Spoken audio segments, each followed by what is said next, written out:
Hi fellow investors, this is Jim again with a short video on the short-term rental situation here in Las Vegas. On June 21st, the Clark County Commission came out with some new rules as to how they're going to handle short-term rentals, and it's not pretty. But before we get into the details of those rules, I should also go about discussing the 4 different municipalities in the metro area. We've got the North Las Vegas, we've got Henderson, we got the city of Las Vegas, and we have the Clark County. So there are reasonable rules allowed in North Las Vegas and Henderson. If you're a new investor, forget about trying to find that needle in a haystack. And the reason why is because none of those rules allow for a property to get a short-term license if it is in an HOA. So the remaining areas of properties that are available that are not in an HOA have already been snapped up. So your chances of finding a property that is for sale and can get a license is astronomically remote. The city of Las Vegas, this little weird area in between, is available for a license. However, you have to live in it, which pretty much eliminates any reason why an investor would do that to begin with. So the other areas, all those other shapes in the ocean of the metro area, is Clark County. Clark County has these wicked rules that they came out to prevent or mitigate short-term rentals.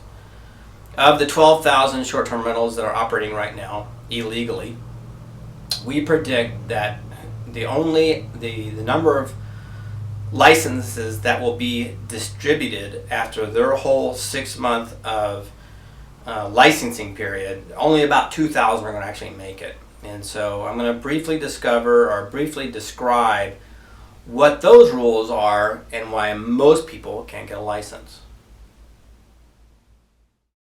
Number 1 is going to be the licensing holder limitation, and that is only 1 owner per property. They're going to cross-reference LLCs, and so that's going to eliminate any shell games. So only 1 LLC or 1 owner per property that can get a license. Another rule is 10 guests per property, which is no huge deal, but if you own a large property, this is going to be a real limitation on number of guests you can have. The other rule is going to be the 1,000-foot minimum distance. The other cities have a 660-foot minimum distance. The 1,000-foot really puts a damper on the party and will eliminate a lot of properties because they're within 1,000 feet of each other. Property managers will be fined in addition to the owners, which means that as a property manager, Limestone Investments is not going to be able to manage your unlicensed rental. So we're only going to be managing licensed rentals. You will be required to submit the last 3 years of your records in terms of who stayed and how much they paid.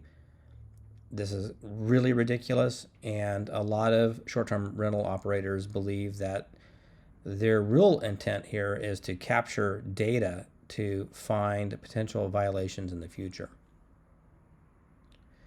And by the way, if you were spanked before, you're not going to get a license. So if you got a love note in the past to terminate a short-term rental operation in the past, then you're not going to be able to get a license.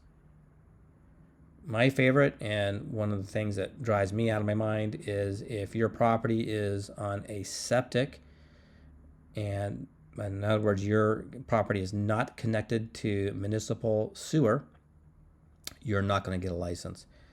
And this is beyond ridiculous. And unfortunately, all the rural areas are going to be eliminated in terms of being able to get a license. And then lastly, the most brutal is what I call the lottery suicide pact. If 2 people apply during the lottery process and are within 1,000 feet of each other, both applicants will be rejected. Now, I'm not absolutely certain that is true, but that I have heard that is going to be the case.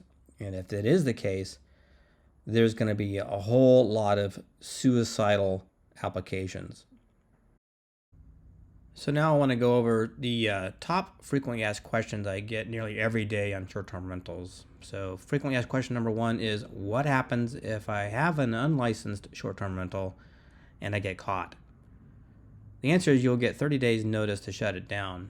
You'll be refunding a lot of people money, and all that furniture and love you put into that property will be gone. Once I get caught, can I turn it into a rental with a 31-day minimum? The answer is yes, but you will make a lot less money than a long-term rental. We have found that over time, these types of rentals actually make less money over the year because of larger vacancy periods and the cost of utilities during vacancies. Since all the short-term rental platforms are required to submit data to code enforcement, if subpoenaed, is there a way to hide my property from code enforcement? Unfortunately, we have not found a way to hide properties from code enforcement and potential guests. And the last and most frequently asked question is there a way we can fight these ridiculous laws? The answer is yes, but it's a long, hard battle. There are a few short-term rental associations here in Clark County, and if you reach out to me, I'll give you a list of those, and I'd love for you to help us help fight these ridiculous rules. I do predict that it'll take between 3 and 4 years for the government to concede some of these ridiculous items. So join us. So thank you for watching my short video on short-term licensing rules. I appreciate your time, and we'll see you next time.